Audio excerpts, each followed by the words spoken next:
fun Van Ness Main Street annual meeting. As Christina said, our birthday. Before we get started, we just have a few rules for you. I'm sure they're pretty common for all of you. Please mute yourself unless you're speaking. Please put all questions in the chat and add your email so that if we don't get a chance to address your question during the meeting, we can follow up later today. We're excited to be here with you this morning, and we're pleased to welcome some special guests. From the University of the District of Columbia, we have President Ronald Mason. From the Ward 3 Council Member Mary Chay's office, we have Jonathan Willingham, Chief of Staff. Ward 3 Mayor's Community Liaison, Tony Donaldson, and from DSLBD, Christina Amoroso.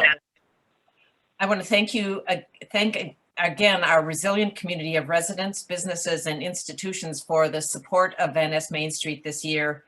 I think 2020 showed what a community of residents, donors, volunteers can do when a crisis hits hard.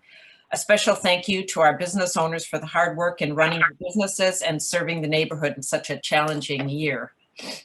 I also want to acknowledge Kathy Sykes, our master gardener, who has been an integral part of the uplifting spirit for Van Ness Main Street with all the plantings to beautify Connecticut Avenue. I think we've all seen evidence of that. And it's also brought out a lot of residents of all ages to participate in that.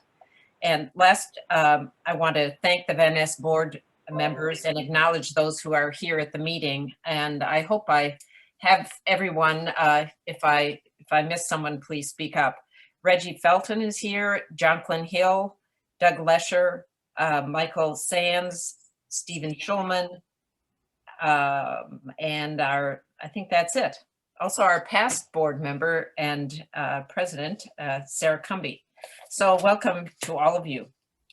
And now I'd like to start with a couple of presentations. First, Jonathan Willingham from Ward 3, Councilman Mary Chay's office. He's Chief of Staff. Jonathan?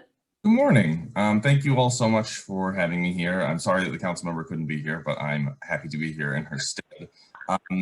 I imagine that mostly what I'll do is answer questions because a lot has obviously been going on for the past year since we were last here. There are some updates related to COVID, which I'm happy to speak about, although I imagine the mayor's team also can speak to that. From the council's perspective, the biggest things that we've been working on lately have been primarily has been the comprehensive plan, which is the council's only real opportunity to involve itself in zoning and development matters, because that's almost entirely the purview of the zoning commission, with the exception of this comprehensive plan, which sets out our values and our vision for what the district will be, at least over the next 5 years. So that had its first reading just this past week, and it will be up for a second reading, I imagine, by either the end of the month or the beginning of next month, at which point it will go back to the mayor for her signature. So that's the primary thing that we have been working on. What's to come is the mayor's budget, which will come over on the 27th of May. We've delayed it twice at this point because there are federal funds associated with it, and we are still trying to figure out how those federal funds will fit into the budget, what the strings are that go with them. The federal government hasn't yet provided all of the guidance that they hopefully will to let us know how we can spend that money. So once that comes to us, we will certainly be holding our regular slew of hearings. We'll have lots of meetings. I imagine we will hear from many of you about things that you would like to see in the budget. So I am, for the first first time, we'll see a budget with this much federal dollars. And every year I say, we've never seen a budget like this, and I think it's going to be the only year that I say that, and yet I have to say it year after year. So this is going to be a completely new experience for us, but hopefully. I expect that we will really be able to provide assistance where it's needed after this very hard year. So that's what's ahead of us. We'll be done with that by the end of August. Will be the second reading. So that will take up the majority of our time and attention over the next several months. And that's kind of what's on the council's plate right now. I'm happy to speak to some of the COVID things, or I'm happy to take your questions, whichever you prefer. why don't you give us just a quick update on the COVID things, and then we'll take any questions. So the latest emergency will extend the public health emergency. The public health emergency is the legislative predicate for the mayor having significantly expanded power during the public health emergency. It will extend it into July, although we very much expect that that's going to be coming to an end with vaccination rates increasing as they are. And we're starting to see evidence of that as the mayor's orders have slowly opened things back up. I can cover some of those right now. I will highlight that the vaccination system is switching or has switched now. The district is using 11 high capacity walk-up sites that have no appointment necessary. I got my own vaccine through a district site, and it was very well run, very efficient. I hope everyone else is having a similar experience. One of those sites, of course, is UDC, which the council member has been asking for quite some time, and we're very excited that's the case. And 16 and 17-year-olds are now able to get vaccinated through Children's National, which is great. And obviously, I hope everyone's been watching the clinical trials of vaccination for people 12 to 16 are proceeding apace. And so we expect that things will be back to some level of normalcy in the fall for education, although those decisions haven't yet been made. One of the biggest announcements is that as of a few days ago, obviously retail has been able to expand. There was a bit of a hiccup with the mask order, but that's been clarified, and so people are still being asked to wear masks. Rec centers, libraries, museums, galleries all have indoor and outdoor capacity at 50%.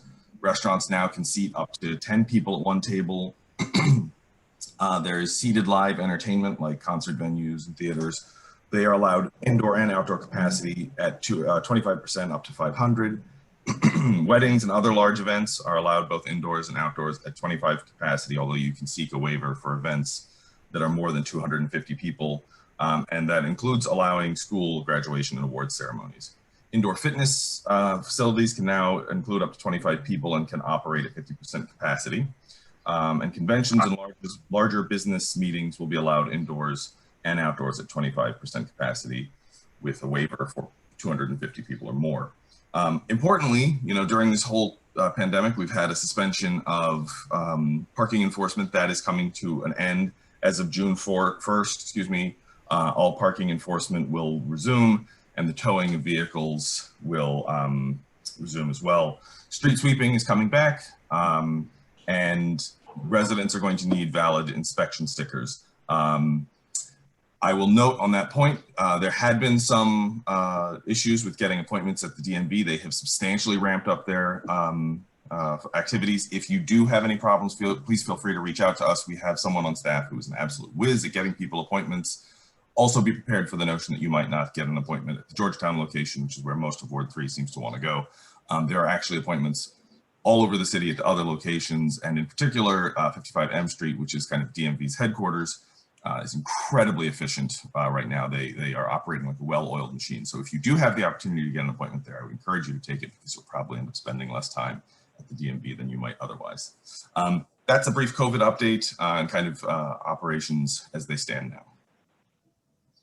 Thank you, Jonathan. Does anyone have a question for Jonathan at the moment?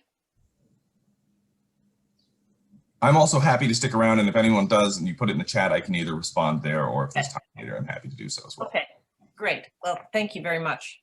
Sure. And one last thing that I do want to flag, because I had anticipated there would be questions related to the comp plan, so I didn't want to speak a ton to it. But one of the things that we're very excited for, Ward 3 is going to get what is called, unfortunately, flumming, which is an increase in density in the future land use map along the major corridors. Van Ness is one of those areas. We've worked very closely with the ANCs and with residents who had concerns in particular in Van Ness. I think what we have now is a really good proposal that will bring necessary density and affordable housing, more patrons for people's stores, living in apartments, while also allowing for a really robust planning process. Most of the two corridors, Wisconsin and Connecticut Avenue in Ward 3, have been identified for receiving future, more detailed, granular planning that includes, kind of design principles and step backs and all of that, which will give a much more coordinated effort, hopefully, to the development that's coming.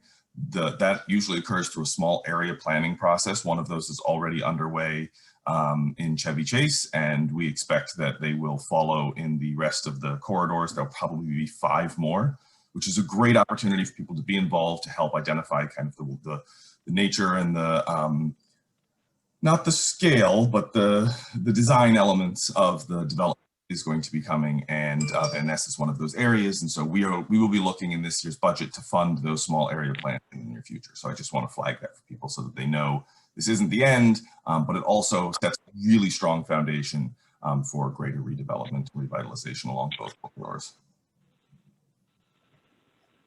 Thank you very much. Sure. Gloria, are there any questions? No, I just checked the chat. Just a lot of thumbs up, and thanks to Councilmember Che for supporting the density, the corridor. Yep. Okay. Said any others that come along, please feel free to send them to me and I'll happy to respond. Thank you. Yeah, and like last year, Jonathan, I'll share it too, if the chat. Okay. For whatever it's worth, I can't see the group chat if things are happening. So. Oh really? Yeah, I can only see direct messages. So I have no idea why that is. Okay. Let me just, I also, you all have my contact information. Anyone please feel free to reach out to our office at any point. We're happy to help. I did have a question about whether or not you need to re-up for residential parking permits when they normally end. Yes, you will. We have a new tiered RPP system this year, which means that you pay more for the more passes that you get. This is something that we've done to right size the value of public space. There are actually residents in the District of Columbia who have 10 cars parked in public space. So the more cars you have in public space, the higher the cost, but we're still well below those costs for most other jurisdictions. So I'll just flag that. Well, thank you very much. Yep. I think we'll move on now to UDC. We have an update from President Mason.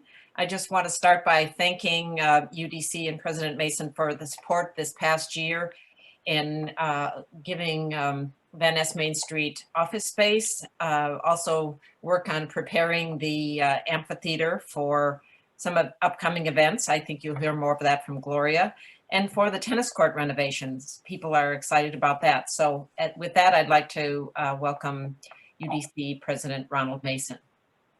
Well, thank you and good morning. That's pretty much my report, so I can just move on to. But thank you to Gloria for the invitation. Thank you to Van Ness Main Street for being great neighbors and partners in building a vibrant Van Ness corridor. And thank you to Councilmember Che and her office. They're great supporters and partners as well with UDC.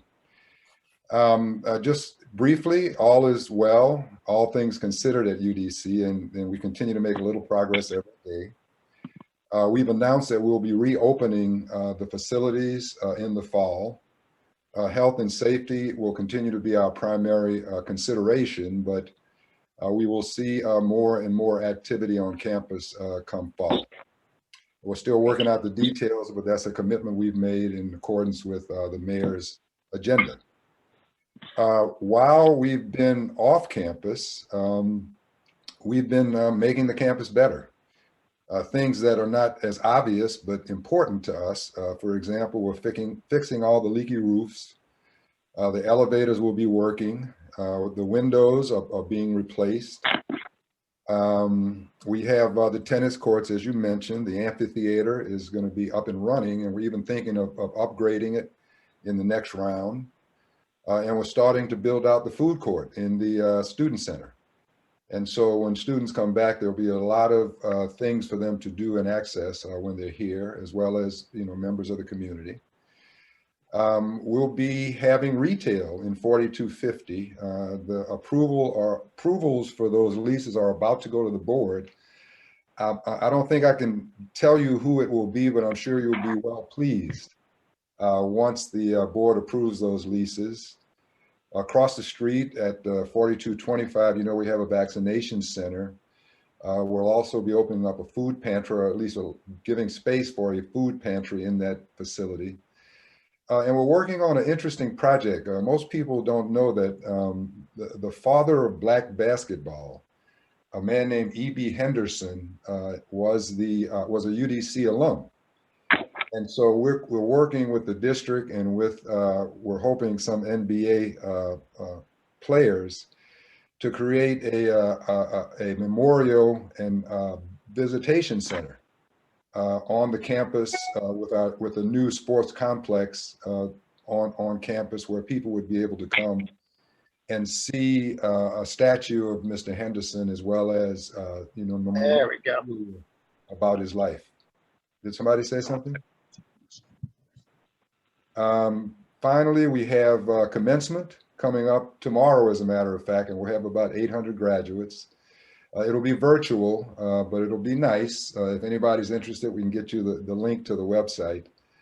And finally, this is budget season, as was mentioned earlier, and the mayor's budget is due May 27th.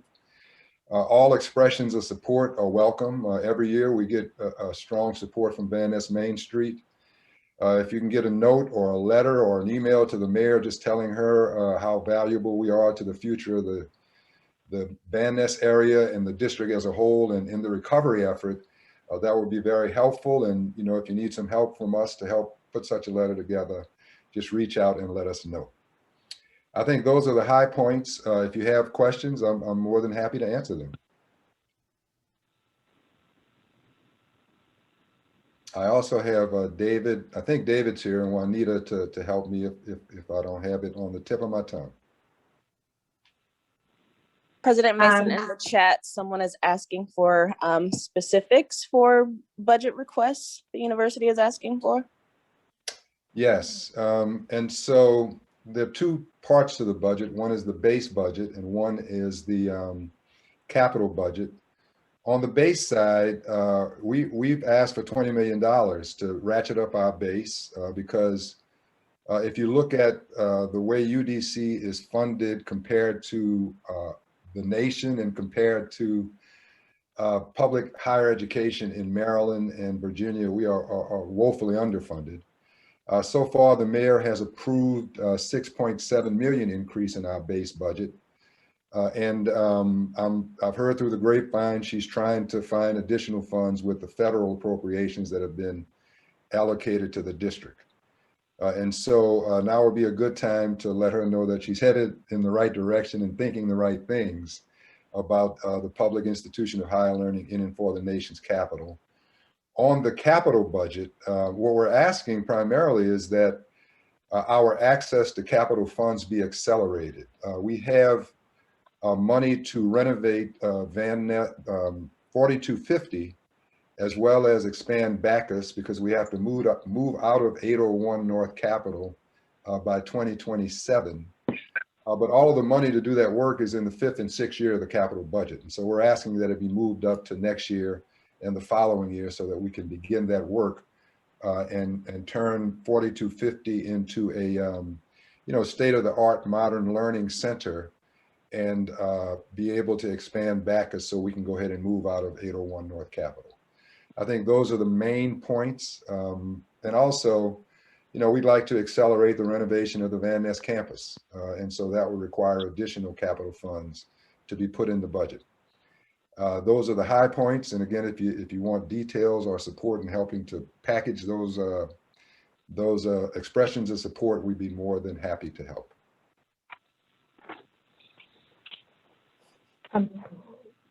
Thank you. David Christille, did you have a question? I saw you waving your hand before.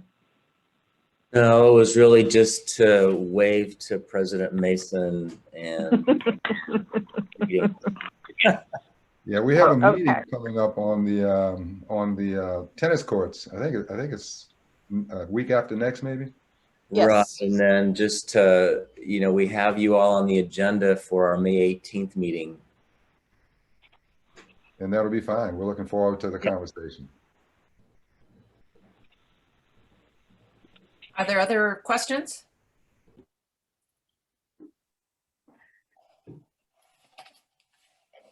Gloria, do you have any in the chat? Oh, I checked a minute ago, but, Oh, I wanted to ask you, President Mason, is there, you mentioned a new sports complex. Would that No, replace what's there no, or? what I mentioned was renovating the sports complex. That's it. Oh, okay. Yeah, but we'd also like to make it a destination for visitors to the district by making it a memorial for E.B. Henderson, who was the father of Black basketball. Right, okay. right. It's a great idea. No, Barbara, that was the last question that Juanita flagged for President Mason on the chat. So we can. Oh, okay. All right, well, thank you. Thank you very much. And we'll get I'll take back to my you if leave there. and have a great annual meeting, okay? Thank you. Thank you. Next, I'd like to turn things over to our Executive Director, Gloria Garcia, who is going to give a programmatic report and let us know what's coming up in the next few months. And I think Gloria is also going to walk us through a slide presentation. So Gloria? Yes. Thank you, Barbara. And my apologies up front because I'm also trying to watch if anybody else needs to be admitted. So if I look a little bit distracted, I apologize. So hi, everyone. Just kind of excited to have you all together. And boy, what a year it's been since exactly a year ago I greeted you.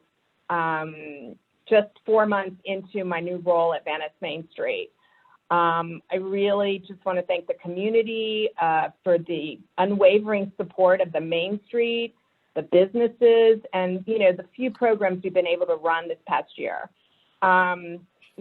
Most of you who know me know I love this neighborhood, and the first year has been incredibly rewarding, but admittedly very challenging. But here we are, and I do have a lot of great things to report this year. Before I jump in, hold on, there we go. Before I jump in, I just want to thank the board, and I'm just so happy to see so many board members on this morning. I want to thank them for their confidence in me and for their dedication and just availability last year when the crisis hit.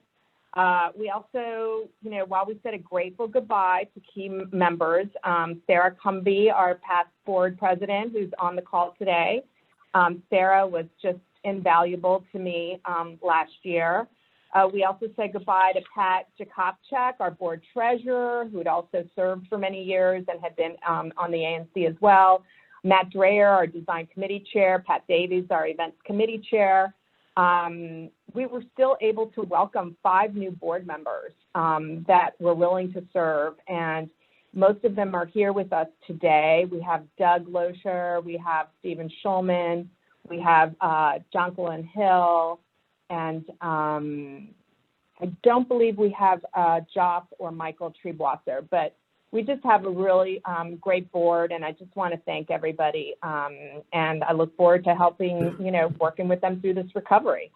I also want to thank Sherry Lester, who is on the call this morning too, for her, ongoing counsel support and, really her amazing promotional talent working with our businesses. Many in the community are constantly complimenting us on our weekly newsletter, and I just want to go on record that that is really all Sherry.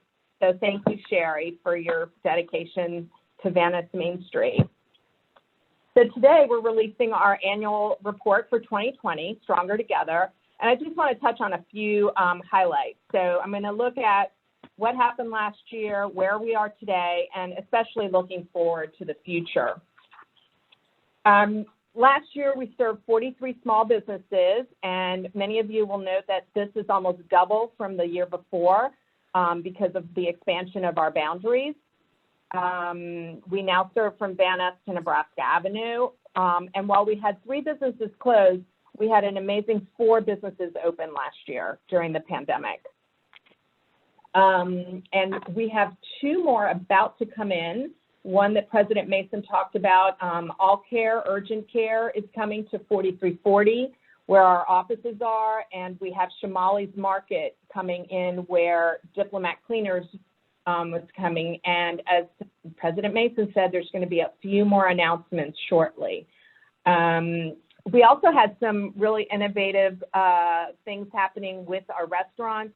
We had three ghost kitchens. We have Jimmy's Philly Cheesesteak and Nantucket Clam Shack, thanks to Americano. And we have Little Sesame was up here also from downtown, thanks to Sugar Fox.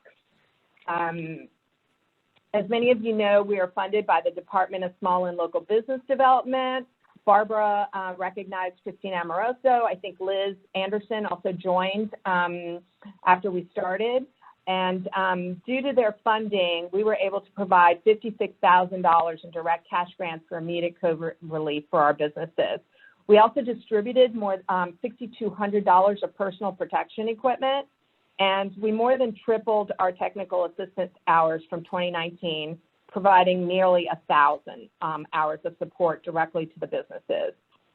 We really have an amazing e-community across all of our platforms, and this helped us raise more than $41,000 through the pandemic. We rallied 40 volunteers that gave us almost 400 hours, and we planted nearly 1,900 bulbs along the avenue with the help of our master gardener, Kathy Sykes, and her husband, Steve Vetzner, that Barbara already recognized. Thank you to both of them. And really, we can't do this without our community. Our community throughout the lockdown really inspired me and the businesses with their resilience, their input, their cheering, and their funding support. From this community support and due to our board management through the crisis last year, we had a really solid financial year, leaving us at the end of the fiscal year, September 30th, 2020, with assets totaling more than $90,000 and net revenue of nearly $12,000. So after last year, where are we now? Okay, stuck again. There we go. So Venice Main Street has held stronger than some of the other main streets in the areas of our city. There's 25 other main streets. We're one of the 26. Last year, as I said, we officially expanded our borders from Venice to Nebraska, doubling our commercial district almost. And we have the 4 new businesses. We have Chopsticks, we have Rosemary's Bistro, we have Pill Plus Pharmacy, and Muchas Gracias that opened last year. And as President Mason reported, UDC has been working to fill the retail spaces in 4250, 4340, and 4225 Connecticut. And as he, indicated, it looks like we will have more retail in those spaces shortly. And he also mentioned that 4225 is currently a vaccination site. It's also going to be a food pantry, collaborating with Ward 3 Mutual Aid that will kick off on June 5th. We have granted already this year more than $45,000 in direct cash grants, and this supporting COVID relief efforts from more PPE that they're buying for themselves, more takeout, curbside delivery supplies, our streetery beautification. If you haven't seen our streetery, please take a walk up to Americano and Rosemary's Bistro. It really looks amazing. And other outdoor cafe supplies and materials. Already this year, we provided more than 600 hours of technical assistance, so we're pretty much on our way to surpass the nearly 900, 1,000 hours last year. Many of you have commented on our permanent art light display on the southern wall of 4444 Connecticut Avenue. That's my home. And I want to give a thanks to the Hastings for the use of the wall, Flagship Car Wash for the use of the roof, and to Bread First for the electricity that keeps it shining bright. Thanks to UDC, the farmers market ran all last year, and it just launched this past Saturday in front of the Student Center, so please make sure you stop by. And then our Spring Forward and Spring Now campaigns that we launched last fall and this spring, they both have raised more than $8,000, which has paid for the bulbs and that bloomed this spring, and they're paying for the pollinator wildflowers that are being planted now. Again, thank you, Kathy and Steve, for your leadership on this. Another thing that came back online this year is our programmatic committees. They're back and working, and we thank the chairs for their service.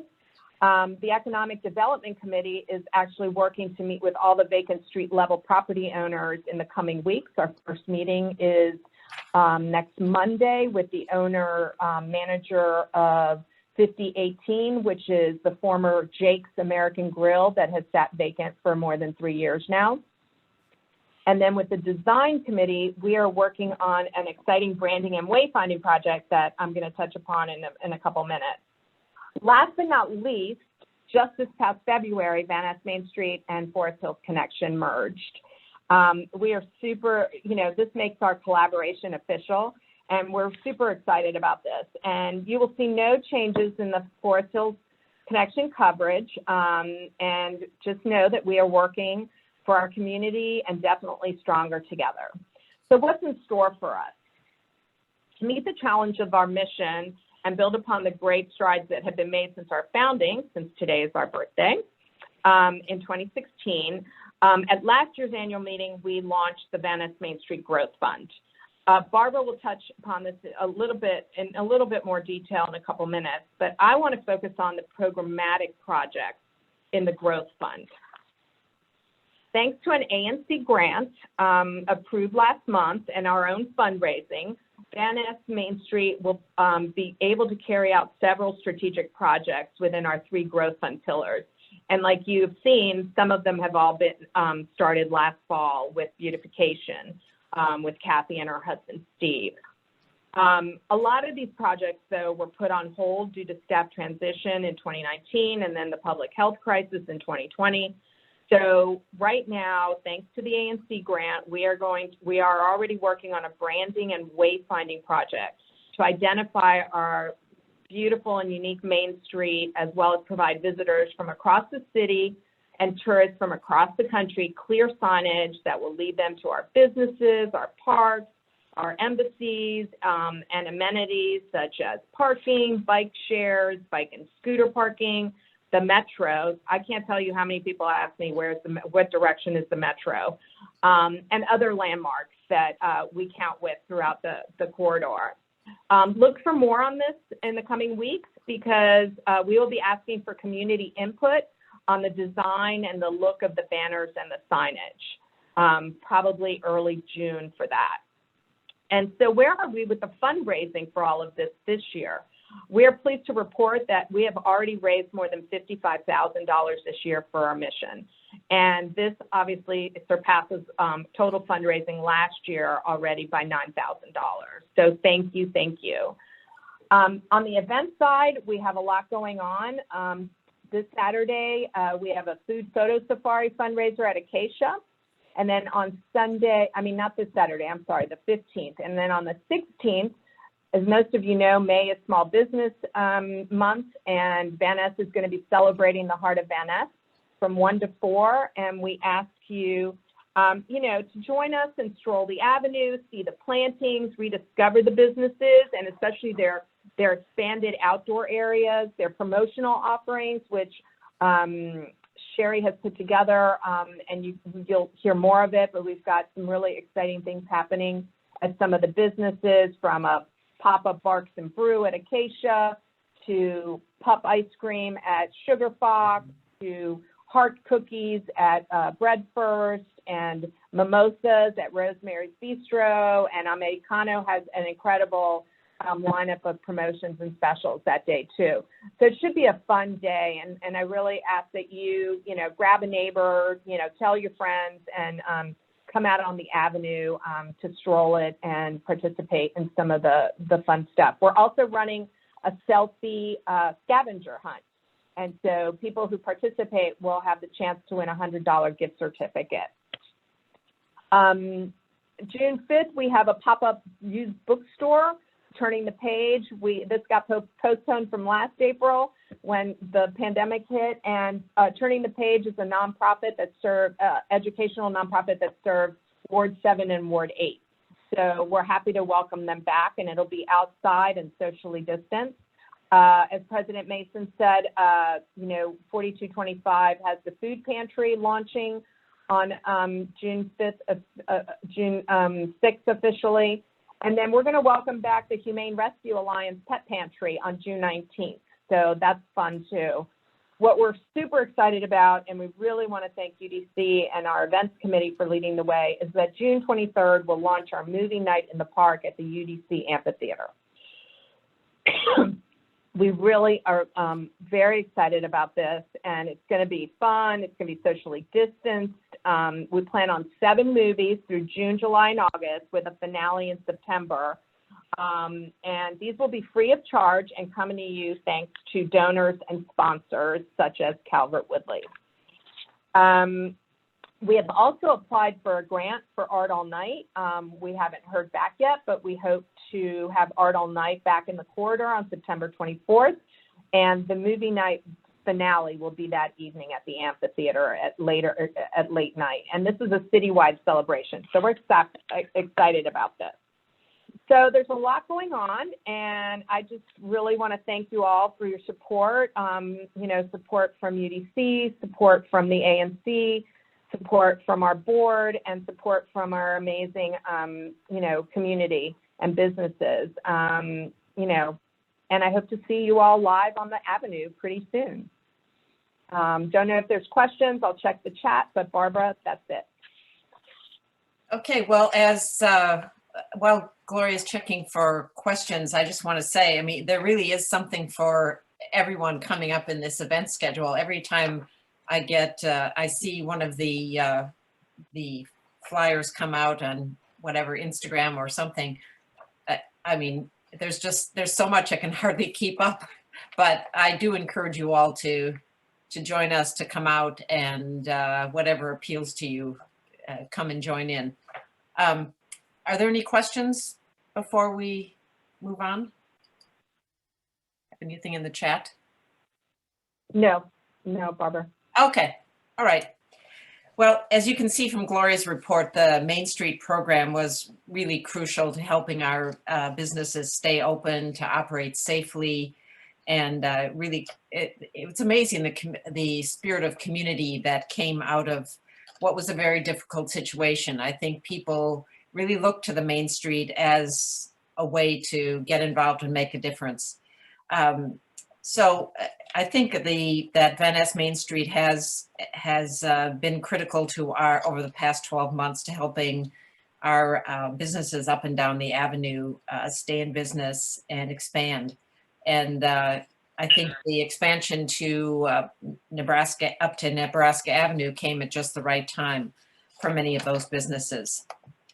I think you probably are all familiar with our mission, but I will just restate it briefly. The mission is to make Van Ness a beautiful, sustainable, walkable, and vibrant economic and cultural hub by supporting the growth of existing businesses, attracting new local enterprises, and activating local cultural institutions. Last year, as Gloria said, to meet the challenges of this mission, we launched the Van Ness Main Street Growth Fund to raise $350,000 over the next 5 years. I see that's back up on the screen. The fund will stay true to our founder's vision, focusing on arts and culture, streetscape beautification and sustainability, and economic business development and retention. On top of our supporting our businesses, you all helped Van Ness Main Street raise nearly $41,000 last year, and we're very grateful for that support. This year, we're asking that you affirm this support once again for our mission and join us in continuing this work. As Gloria relayed, we have raised more than $55,000 so far this year, and we're only $15,000 short of our goal. So thank you in advance for any and all of your support. You can support us online at vannessmainstreet.org or by mail at the address in the chat. So with that, I will turn things back over to Gloria for one of our favorite parts of the meeting, which is the Spirit of Van Ness Award. Gloria? Thank you. Yeah, thank you, Barbara. And I just want to mention that a lot of our donors are on the call, on the meeting today. So thank you all. It really has been pretty incredible and inspiring to see the support come in. And I just want to give you a kind of a little bit of a snippet that we're going through our audit right now. And one of the audit questions was, why has individual support gone up so much? It struck him as interesting. And I said, because when there's when there's a crisis, our community just stepped up. So thank you. It really was a challenging year, but a very rewarding year. So as Barbara said, we are now at the favorite part of the annual meeting, and actually the end, but not the least part because it is our favorite. It's the Spirit of Van Ness Award. This is only our third annual award, so we're very excited. And this year, the award goes to DC Architectural Landmark Photographer, E. David Luria, and Washington Photo Safari for his community service during our pandemic year, creativity in how to help our small businesses, and resilience in continuing to bring his craftsmanship to other aspiring photographers. In 1999, David founded Washington Photo Safari as a sideline to his own architectural photography business and as a second career after 33 years in the nonprofit management sector. Washington Photo Safari made DC the first city in the United States to offer regularly scheduled local photo safaris. Due to many five-star customer reviews, Washington Photo Safari has been awarded TripAdvisor Certificate of Excellence every year since 2014. That is no small feat. It has trained an average of 5 amateur photographers every day since 1999. 1/3 of whom have returned as repeat clients on 2 or more safaris.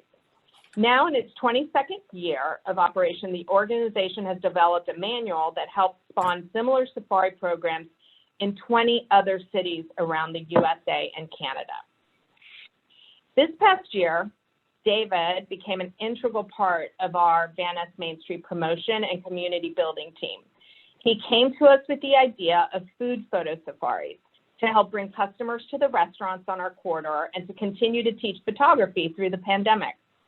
He managed the 3 food safaris at Rosemary's Bistro, Acacia, and Uptown Market, with photographers traveling from as far as Philadelphia to participate during the pandemic. And he is still continuing the food safaris, as I mentioned, this year, and on May 15th is donating all the proceeds from the next one to Van Ness Main Street. Thank you, David. So for his ingenuity and selflessness in leading these events to help our restaurants while building community, we are thrilled to present the 3rd annual Spirit of Van Ness Award to David Luria. David, I know you're on. Yes, Gloria, can you hear me? There's David. Yes, we can hear you. Congratulations. Thank you very much, Gloria. That's really very kind of you. I feel sort of like when Barack Obama accepting the Nobel Peace Prize said, there are many other people who deserve it much more than I do. So I do appreciate this recognition. But I do think that the real heroes in this past year are the restaurants that have kept their doors open throughout the pandemic. When I think of somebody like Fred at Rosemary Bistro, he had a good restaurant up there in Woodley Park. They raised the rent on him, so he had to leave, and he planted his roots here in Van Ness, excuse me, right in the middle of the pandemic, and kept his doors open and had to keep on paying the overhead and the staff. And the same for Ozzy at Acacia and Santi at Uptown Market, and all of these restaurants that have been able to keep the doors open, pay the staff, and pay the overhead, even before the grants started coming in and even before Streeteries started. So I think those folks are quite amazing.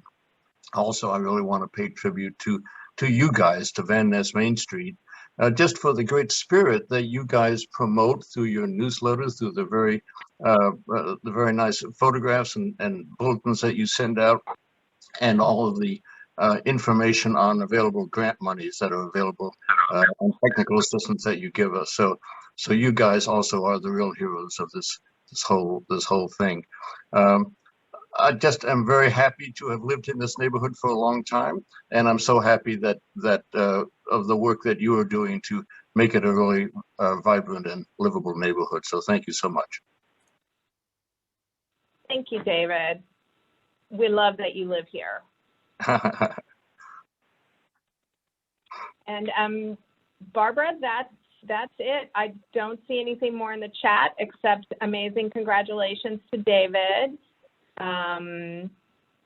So I think unless people have other questions and Are there any questions people would like to raise? Okay, well, thank you all for joining us. I think it was a very interesting meeting, and it's nice to pause for a minute to just reflect on what we're doing day to day and to have the opportunity to recognize all the heroes in this neighborhood, including you, David. It's made a big difference and I think raised everyone's spirit too. And that's why we're happy to provide you with this award. So thank you. Thank you. And thanks to all the board who have joined and all the volunteers. I think it's a very fun group of people to work with. So, and thank you, Gloria, who keeps us all going. With that, well, I think very welcome. Close. Yeah, Thanks I think again. we're ready to adjourn. Do we have to do anything Thank you official? for everyone who joined. Okay. Thank you, everyone. I'll see you on the avenue. Thank you all. Thank you. Lots of opportunities. Thanks, Gloria. Thank you. Bye, Bye-bye. everyone. Thank Thank you. you. Bye.